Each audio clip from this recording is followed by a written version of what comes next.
Bah, malapit na pong matapos ang 10 days na ibinigay ng Committee on Justice sa kampo ni Vice President Sara Duterte para magkomento at sagutin yun pong mga reklamo ng mga complainant, impeachment 4 and 3 na merong 12 or 13 grounds sa betrayal of public trust na naunang tinalakay ng Committee on Justice at nakitaan na merong substance, merong basihan para ituloy ang hearing at pagdinig ng komite base sa kautusan ng saligang batas. Okay?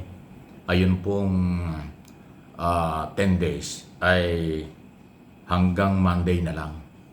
Aba ay papasok ang weekend, hindi naman kasali yun. So, yung March 15 sa next Monday, yun po yung pinaka-deadline.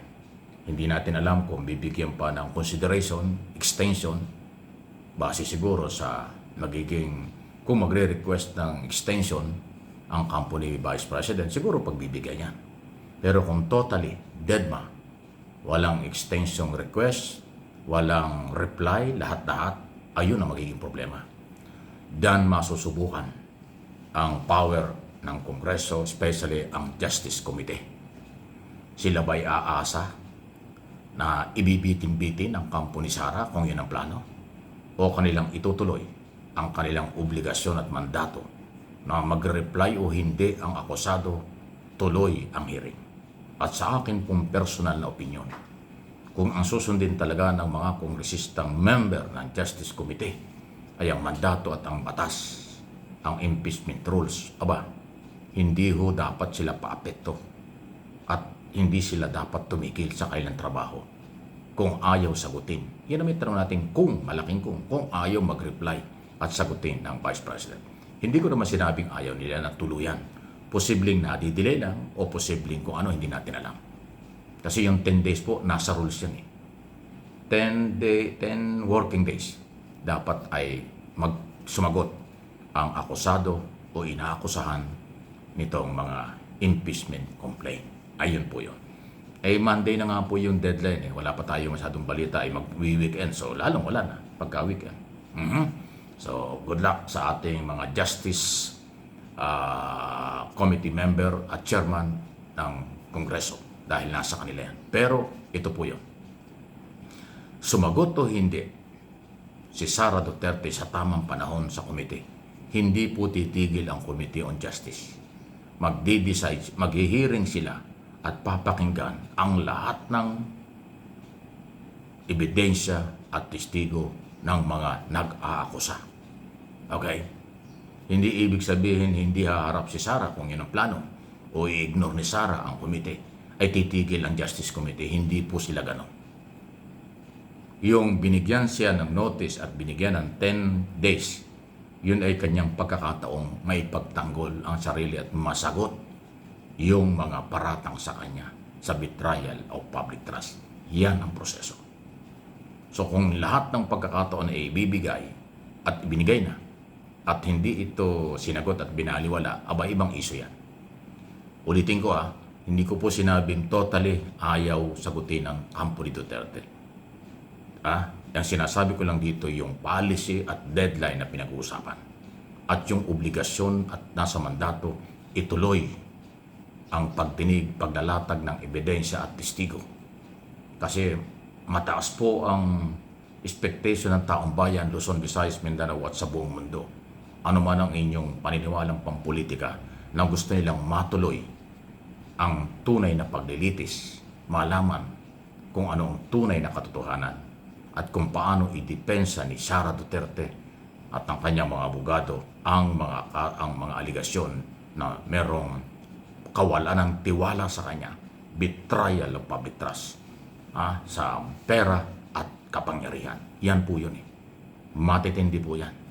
Hindi biro yung mga akusasyon na lumabas tungkol sa di umano'y graft in corruption, pagtatangka at nag-utos laban sa buhay ng Pangulo, First Lady at dating Speaker at marami pang iba. Kaya nga 12 ground sa betrayal of public trust. Hindi po biro yun. Seryosong usapin yun. So, maunang ilalatag. Siyempre, lahat naman ganun eh. Kung sino nag-aakusa, siya yung magpapatunay. Sa lahat ng mga klaseng investigasyon, ganun. Kung sino ang nag-aakusa, sila ang magpapatunay ng basihan at ebidensya at testigo para kanilang mapatunayan ang kanilang akusasyon bago pa sagutin ang kinasuhan o nirereklamo. Katulad ng ginawa sa 3 hearing. Tinanong muna nila ang substance na justify mula sa mga nag-endorse ng kaso. Then tapos binigyan niya ng 10 days si Sara na sagutin. Yun po yung proseso. So pagkatapos niyan, ay na nga po, ang susunod yan, ilalatag na at bibigyan ng pagkakataon ng Committee on Justice na ilatag ang mga testigo, dokumento sa kanilang paratang at kanilang kaso. Iyon po, kahit po sa korte, o halimbawa prosecutors, DOJ, ganon. Laging ang magpipresenta at haharap sa investigasyon ang nag-aakusa. Then, bibigyan ng pagkakataon ang inaakusa. Hindi naman pwede kasing una pang haharap yung inaakusan. Ay, anong ground na nag-iimbestiga? Halimbawa, prosecutor o kaya NBI, police. Anong ground nila para tanungin yung inaakusahan kung wala silang hawak na reklamo? Parang sa police. Ang police hindi aakuso niya kapag wala kang reklamo.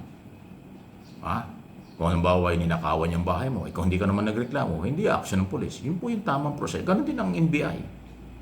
O kaya katulad nung 18, hindi mo alam kung sundalo. O sila yung nag-akusa, kaya sila yung pinatawag ng NBI. Titingnan ng NBI yung kung mayroong bang basihan ang kanilang akusasyon bago ipatawag ang kanilang inakusahan. Ganon ang proseso. Maling-mali yung sinasabi ng Mike Defensor na bakit yung mga nag-aakusa ang siyang iniimbestigahan. Abay, natural. Ganon ang investigasyon. Kahit saan lugar sa buong mundo, ang unang tinatanong sa pag-iimbestiga ay nag-aakusa bago bigyan ng pagkakataon yung inaakusahan. Ay itong grupong ito, hindi ko maintindihan eh. Ang gusto nilang gawin, saka na tanungin yung nag-aakusa. Imbestigahan ka agad yung inaakusahan. Ay ano yun? Para bang papunta ka ng west pero nakaharap ka sa south. Paano ka makakarating sa pupuntahan mo? Papunta ka ng south pero nakaharap ka sa north. Ganun ang gusto nitong grupong ito eh. Kayo ang nag-akusa, kayo ang nagdeklara na ganito.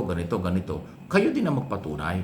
Tapos bibigyan ng mga otoridad yung inaakusahan nyo kung paano nyo nasagutin yung inyong paratang. Yung hindi nakakaintindi niyan, higit pa sa bobo. Yan ay panlilinlang. At yung naniniwala sa ganyang klaseng mga galaw, katawa-tawa na kayo. Kahit mga anak nyo, tatanungin kayo, yung anak nyo may kasalanan. O sino ba, halimbawa yung anak nyo, nagbasag ng gamit sa bahay nyo. O, sinong tatanungin? Siyempre, yung kasambahin nyo o nakakita. Pag kung anong sinabi nun, yun ang pagbabasihan para tanungin yung anak, bakit ka nagbasag? Ganun yun eh. Ewan ko sa inyo, napakababaw pero hindi nyo alam yun. Please like and share. Matatawa ka na lang sa kanila.